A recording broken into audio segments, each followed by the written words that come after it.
You'll never hit me, Ted. And why is that? I could get over a 50 armor class.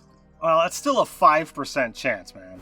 What does that 5% drop to if I give you disadvantage? Fine, make a wisdom save versus being charmed. Let your party deal with your BS armor class. Oh, I guess we should just talk about D&D armor class and when does it get pointless.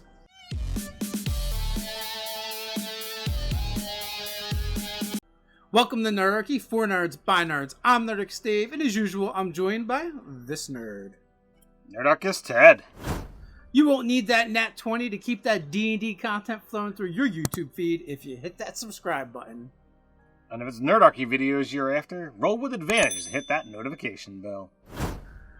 So before we jump into our content, I want to take a moment to thank our sponsor, Dungeon Fog. Dungeon Fog is software for making maps. It's phenomenal. It gives me that old school feel of drawing on graph paper, only my maps never looked this great. It's drop and drag, awesome assets. I've been using it in my own games.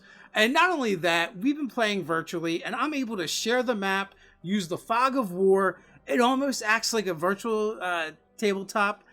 But, you know, without all the other extra stuff that gets in the way, we're kind of theater of the mind dungeon masters. So we like the simplicity of it, but that's just one of its features. It's not even the main feature. Dungeon Fog is a great tool. You know, you've got all the options, as Dave says, but if you're not really into, super designing the dungeon, there are already ready-made maps that you can, take and use as is, or begin the customization process from there. Drop in the features, remove the things that you don't want. It's a fantastic tool. You definitely have to check it out. So check out Dungeon Fog. There's a link down in the description. You can even try it out for free. It's awesome. Do yourself a favor. Give it a look. All right. Now into the content.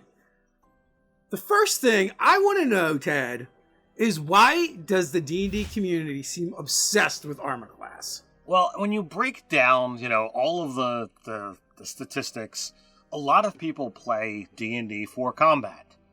And most things in combat are going to involve, attacking an armor class. Whether, the spells, all of your melee attacks. Yes, there are features and spells that go off of a saving throw, but that armor class is such a pinnacle thing. It almost is on this pedestal.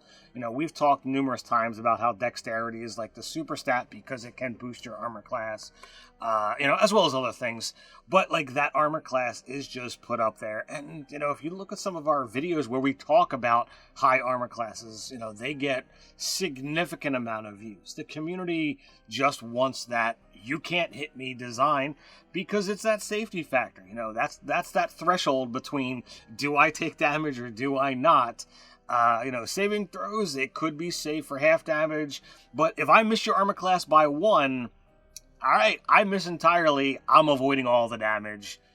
So people want that high AC. Yeah, I guess so. It's also like a highly quantifiable thing in the game. It's easy to figure out. It's like, really, it's just some math, right? And you can math that out and get the higher number. But, the other thing is, like, why do we, Nerdarchy, think there's an obsession with tank and armor class builds? And you kind of, like, already mentioned it a little bit. Like, those videos just get a lot of views. And even when we look at our own top videos, a lot of them are about armor class, the best armor class, building the tank, what race makes the best tank, which class makes the best tank. Well, I mean, even when you break that down, further, is the tank is an important character. The person who is going to step into melee, step into danger. You've got that aspect, that concept of someone who is willing to stand up front and be willing to take those hits or avoid the hits, as the case may be. And that can be a highly covetous role, for both the thrill of, I got missed again. It is awesome. Both you and I have been playing, D&D for, decades. And to have, a really powerful monster miss you with an attack, it feels good consistently every single time.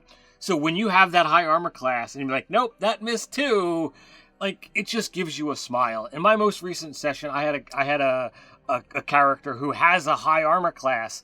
I'm like, all right, does a 24 hit you? He's like, nah, I cast shield. It's a 26. And I'm like, come on. Like, so it's infuriating for the DM. It's thrilling for the player. And you get to do that over and over again, because if you've got that high AC all the time, it just makes you swell with pride and happiness. Kind of, yeah. I just feels good in like a snarky, douchey kind of way to be like, nope, talk to the hand. You're not, you can't touch this. But yeah, you keep, it is kind of fun. You're right to be like that in the game, and it's like you're shutting down the dungeon master who has all the control of all these things, but you, the player, the little tiny insignificant worm of a player, is like, no, you cannot touch me. You've missed. Especially when the DM is pretty sure that they hit you. So there's that. But also, like, doing these videos and all these discussions and talks and all this research that we've done, one of the things we discovered is it's obnoxiously easy to get a super high armor class. If you're playing, middle tier and higher games, it absolutely is. Crossing that threshold into plate mail and, shield and magical bonuses, and then combining, bonuses from, classes and, racial features, in the rare instances that they apply, you can get a pretty pumpty armor class. And we even did a build where we, calculated, a super high armor class, but it can get even higher, when you start combining everything together. It's crazy. Yeah, and and not only that, right? You can get super high, like we've done over 50, which is irrelevant, and we'll tell you why in a little bit. But there's also other ways to even protect your armor class. And that's the fact that if you can get someone to make the attack have disadvantage, then that is going to drastically reduce those odds, because now you got the DM's got to roll 2 dice and take the worst one, and if they already need that natural 20, the chances of rolling 2 are kind of preposterous. I've seen it happen, but it's still pretty crazy. It's super rare. I mean, I did it once, and it was like a survival check. It's never on anything like super cool. It's like something silly or weird, and it seems to come up. But it can. It's easy to impose disadvantage, I feel like, in 5e. There's definitely spells and magic items that'll do it for you. And also, like, we always get that comment if we do, like, an armor class build about, disadvantage is way better. And technically it's true, because like we said, even though we managed to get over a 50, it becomes irrelevant. And because the highest hit bonus in the game is, like, a plus 19, and that's like a Tarask, Tiamat, Orcus. Like, those creatures, if you have a 39, they still need a natural 20. Natural 20 to hit you. So it becomes utterly pointless to even ever have armor class that's even higher than that. So like that, if we got over a 50, that more than 10 bonus that you're able to get is, practically, ridiculous, unless, a DM is taking those, top tier monster and modifying them further just to deal with your character. And, I, as a DM who has been put up against, Dave's character who had a significantly high armor class, I had to make monsters that were a threat to the party in general, which meant there were some, bonuses that made it easier to hit the other party members, and made it much more difficult for them, because I also wanted to feel like his character was under threat as well. Real quick, I guess we can mention some things that, like, if you're the DM and you're dealing with a super higher armor class, it's actually not that big a deal, because any saving throw for half damage is going to damage that character. Anything that attacks their saves, they're just going to be as vulnerable as anybody else, pretty much. Even worse, like when we talked about in our intro, is like, if you charm that character and the rest of the party then has to deal with them, that thing that made that character special and made them kind of superior in the party now makes them a detriment to everybody. Then there's also like hazards and conditions and things like that a high armor class isn't going to help you with at all.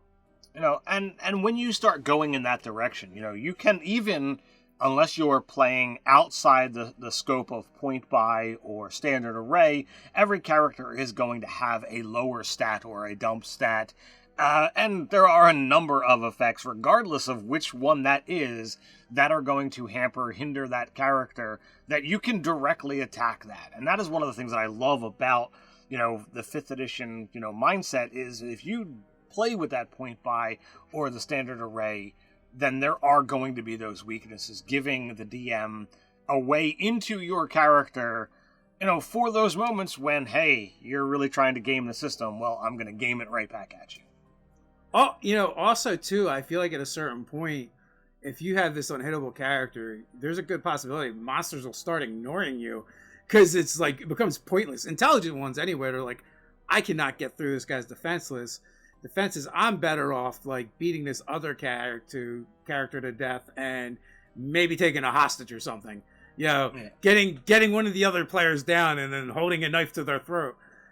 Back off, tough guy, or else. You can definitely pull things like that. Obviously, you don't want to do stuff like that all the time. It just becomes cheesy and kind of a jerk move.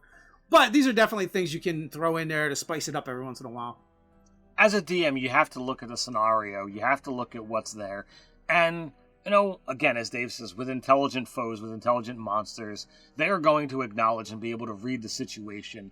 And you should be able to, on the fly, change the scope. Now, you could go into the encounter preparing, because you as the DM have the foreknowledge of what this is. You can be like, all right, well, second round, third round, they're going to just see that this character cannot be hit.